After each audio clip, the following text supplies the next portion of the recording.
বীর চত্তলা টিভি। আজকে মূলত আপনাদের সামনে আমি আমার সহকর্মীদের নিয়ে উপস্থিত হয়েছি বহুল আলোচিত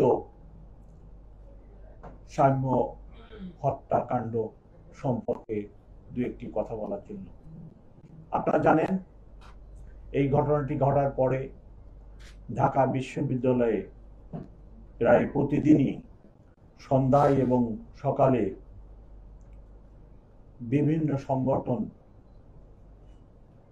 হত্যাকাণ্ডের রহস্য উদ্ঘাটনের জন্য সভা সমাবেশ এবং দাবি দেওয়া জানায়।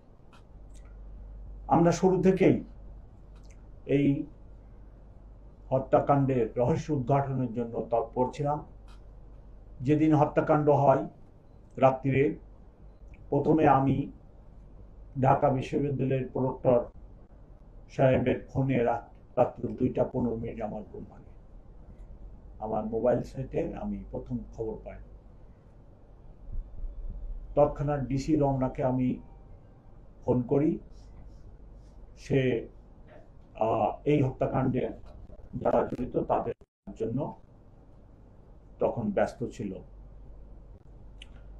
পরবর্তীতে নানা ধরনের গ্রুপ নানা ধরনের কথাবার্তা বলে।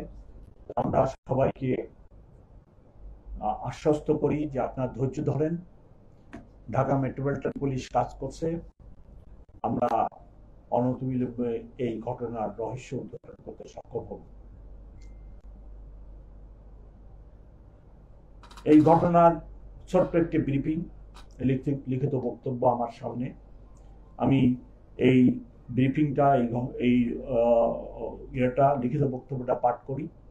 তারপরে আপনাদের কোনো প্রশ্ন যদি এই ঘটনা সম্পর্কে থাকে তাহলে আমার সহকর্মীরা আছে, ওনারা জবাব দিবে, সাথে আমিও জবাব দিব।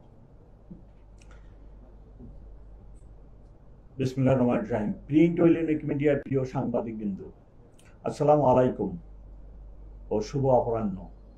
আজকের এই প্রেস ব্রিফিংয়ে আপনাদের সকলকে জানাই স্বাগতম। আপনারা সকলেই অবগত আছেন যে গত 13 মে তারিখ রাত অনুমান 11:45 ঘটিকায় ঢাকা বিশ্ববিদ্যালয়ের মেধাবী শিক্ষার্থী SM শাহরিয়ার আলম সাম্য সৌরাদি উদ্যানে কতিপয় দুর্বৃত্তের হাতে নির্মমভাবে খুন হন। ঘটনার সংক্ষিপ্ত সংবাদ প্রাপ্তির পরপরই ডিসি রমনা সহ শাহবাগ থানার পুলিশ ঘটনাস্থল পরিদর্শন করেন। ঢাকা বিশ্ববিদ্যালয়ের প্রক্টর মহোদয়ের নিকট থেকে ঘটনাটির সংবাদ প্রাপ্তির সাথে সাথেই আমি সংশ্লিষ্ট সকল পুলিশ কর্মকর্তাদের ঘটনাটি সর্বোচ্চ গুরুত্বের সাথে তদন্তের নির্দেশ প্রদান করি। আপনারা অবগত আছেন, চাঞ্চল্যকর এই হত্যাকাণ্ডের ঘটনায় শাহবাগ থানায় একটি হত্যা মামলা রুজু হয় এবং ঘটনার রাতেই পুলিশ ঘটনার সাথে সংশ্লিষ্ট 3 জনকে রাজধানীর বিভিন্ন জায়গা থেকে আহত অবস্থায় গ্রেপ্তার করে।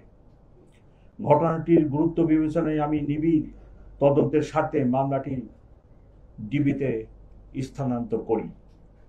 পরবর্তীতে বিজ্ঞ আদালতের মাধ্যমে ধৃত 3 আসামিকে রিমান্ডে নিয়ে জিজ্ঞাসাবাদ, প্রাপ্ত গোয়েন্দা তথ্য ও প্রযুক্তিগত বিশ্লেষণের মাধ্যমে ঘটনাস্থলে সরাসরি উপস্থিত ও হত্যাকাণ্ডে অংশগ্রহণকারীদের শনাক্ত করা হয়। আসামিদের গ্রেপ্তারের লক্ষ্যে কক্সবাজার, মুন্সিগঞ্জ ও ঢাকা মহানগরীর বিভিন্ন এলাকায় ডিবির একাধিক দল ধারাবাহিক অভিযান পরিচালনা করে। এ সংক্রান্তে আরো 8 জনকে গ্রেপ্তার করে। গ্রেপ্তারকৃত হলেন রাব্বি, কবুতর রাব্বি, 2 মেহেদি, 3 পাপেল, 4 রিপন, 5 সোহাগ, 6 রবিন, 7 হৃদয়, 8 সুজন সরকার। গ্রেপ্তারকৃত আসামি মেহেদির দেখানোর মতে সরদি উদ্যানের 3 নেতার মাজারের সন্নিকটে মাটি চাপা দিয়ে লুকিয়ে রাখা অবস্থায় হত্যাকাণ্ডে ব্যবহৃত 2টি সুইচ গিয়ার চাকু উদ্ধার করা হয়।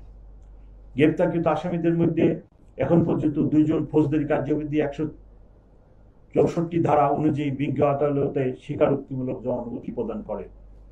এই ঘৃণিত হত্যাকাণ্ডে জড়িত আসামিদের দৃষ্টান্তমূলক শাস্তির লক্ষ্যে মামলাটির সুষ্ঠু তদন্ত নিশ্চিত করা হচ্ছে।